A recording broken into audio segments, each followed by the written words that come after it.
आमच्या भगिनींना, आमच्या लाडक्या बहिणींना त्यांच्या 10 लाख खात्यांमध्ये या ठिकाणी पैसा जमा करायला बटन दाबली आणि आपण पाहू शकता सगळे मेसेजेस येणं सुरू झालेलं आहे। नमस्कार। महाराष्ट्रातील तमाम लाडकी बहिणींसाठी आनंदाची बातमी। महिलांचा अक्षय तृतीया सण हा गोड होणार आहे। बघा, अक्षय तृतीया सणानिमित्त महिलांना गिफ्ट भेटणार आहे, कारण आता महिलांना प्रत्येकी पैसे पाठवले जाणार आहेत। एप्रिल महिन्यातील रखडलेला हप्ता देखील महिलांच्या खात्यावरती जमा होणार आहेत, कारण साडेतीन मुहूर्तापैकी एक मुहूर्त मानले जाणारे अक्षय तृतीया सणा दिवशी महिलांसाठी आनंदाची बातमी आहे। महाराष्ट्र राज्याचे मुख्यमंत्री आणि दोन्ही उपमुख्यमंत्री यांनी माध्यमांशी बोलताना अशी माहिती दिली आहे की आम्ही लाडकी बहीण म्हणजेच महिला भगिनी यांच्याशी कधीही फसवणूक करणार नाही। त्यांना आम्ही दिलेले वचन कटिबद्धपणे पाळणार आहोत, कारण आम्ही सरकारने अगोदर देखील महिलांना आश्वासन दिले होते की तुमचा हप्ता आम्ही कदापिही बंद पडू देणार नाही। या प्रसंगी विरोधकांनी प्रचंड मोठ्या प्रमाणावर आमच्यावरती टीका केली। अनेक विरोधकांनी ही योजना बंद पडत आहे असे ठणकावून सांगितले, पण हे सरकार हे जनमानसांचे सरकार आहे। हे सरकार सर्वसामान्य शेतकरी, कष्टकरी, मजूर आणि प्रत्येक महाराष्ट्रातील नागरिकांचे आहे। त्याच्यामुळे कुठल्याही प्रकारची कोणतीही योजना आम्ही आमच्या काळामध्ये बंद पडून देणार नाही, कारण आमच्या बहिणींच्या आशीर्वादामुळेच आम्ही या सरकारमध्ये निवडून आलेलो आहे आणि या सरकारमध्ये बसण्याचा अधिकार आम्हाला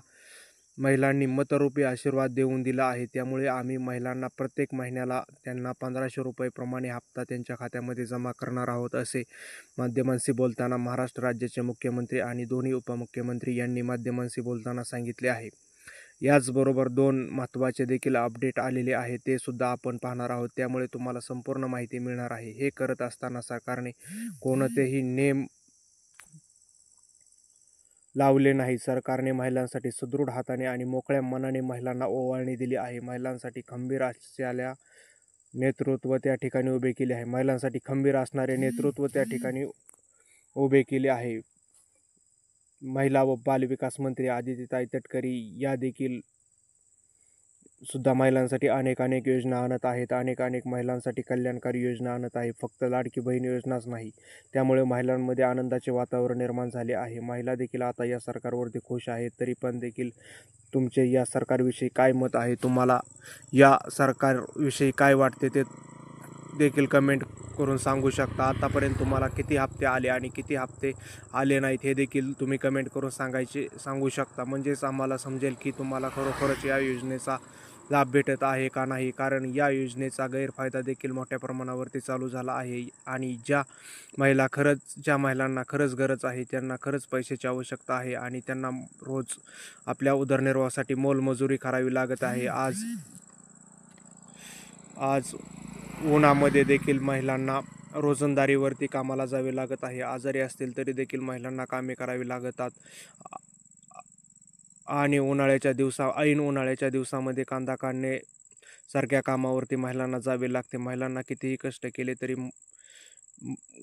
कष्ट करावे लागते, म्हणून त्यांचा भरपूर असा मोबदला भेटत नाही। किती जरी महिलांनी कष्ट केले तरी त्याचा म्हणावा असा मोबदला भेटत नाही। त्यामुळे सरकारने महिलांना स्वकर्तृत्वावरती व्यवसाय करता यावा। महाराष्ट्राची महिला ही स्वावलंबी बनली पाहिजे। महाराष्ट्राची महिला ही कणखर बनली पाहिजे।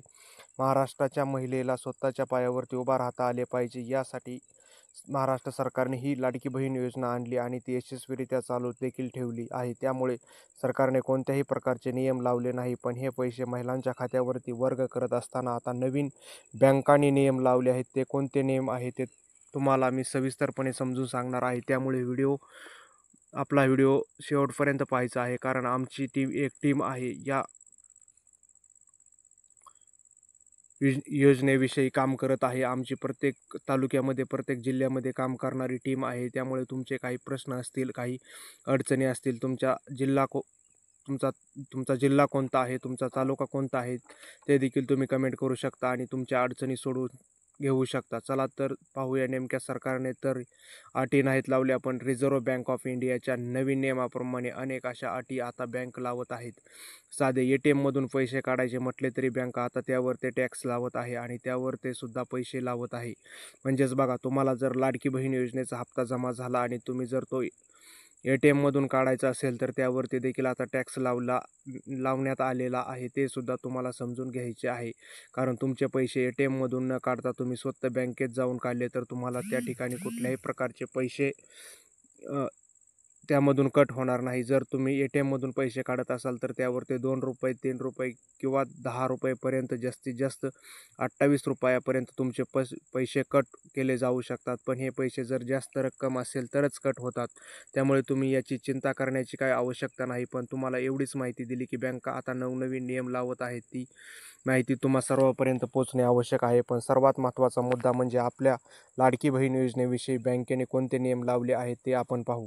एप्रिल महिन्यातील लाडकी बहीण योजनेचा हप्ता आणि मे महिन्यातील लाडकी बहीण योजनेचा हप्ता या दोन्ही हप्ता महिलांना एकत्रितरित्या जमा होणार आहे. म्हणजेच महिलांना आता ₹1500 ऐवजी 1500 अधिक 1500 म्हणजे दोन्ही हप्ते एकत्र मिळून ₹3000 महिलांना एकत्रितपणे त्यांच्या खात्यावरती ते जमा होणार आहेत. बघा, लाडकी बहीण योजना चालू झाल्यापासून आत्तापर्यंत तब्बल 2 ते 3 वेळा डबल हप्ते महिलांच्या खात्यामध्ये जमा झाले आहेत. म्हणजेच ₹3000 प्रमाणे महिलांना आत्तापर्यंत 2 वेळा ते 3 वेळा पैसे आले आहेत. तुम्हाला किती वेळा डबल हप्ता आला हे देखील तुम्ही कमेंट करून सांगायचे आहेत आणि तुमचे कोणते हप्ते रखडले असतील ते देखील तुम्ही कमेंट करून सांगायचे आहे. पण हे पैसे महिलांच्या खात्यावरती सरकारने नियम न लावता बँकेने नियम लावले आहेत. त्यामुळे त्या कोणकोणते नियम आहेत ते आपण संपूर्णपणे पाहणार आहोत. बँकेने असे नियम लावले आहेत की प्रत्येक महिलाचे आधार कार्ड आणि पॅन कार्ड हे एकमेकाला लिंक असणे आवश्यक आहे. बघा, तुमचे आधार कार्ड आहे ते पॅन कार्डशी संलग्न असणे बंधनकारक आहेत. बँकेने लावलेला दुसरा नियम असा आहे की तुमच्या खात्यावरती कमीत कमी ₹200 आणि जास्तीत जास्त ₹500 खात्यावरती जमा असणे गरजेचे आहे. कारण तुम्ही जर तुमच्या खात्यावरती ₹500पेक्षा कमी पैसे ठेवले किंवा बँक ऑफ इंडियाचे असतील तर ₹100पेक्षा कमी पैसे ठेवले तर तुमचे खाते बंद पडू शकते. आणि जर खाते बंद पडले तर तुम्हाला जो मुख्यमंत्री माझी लाडकी बहीण योजनेचा हप्ता आहे जो तो तुमच्या महिन्याला तुमच्या खात्यावरती जमा होतो तो जमा होईल.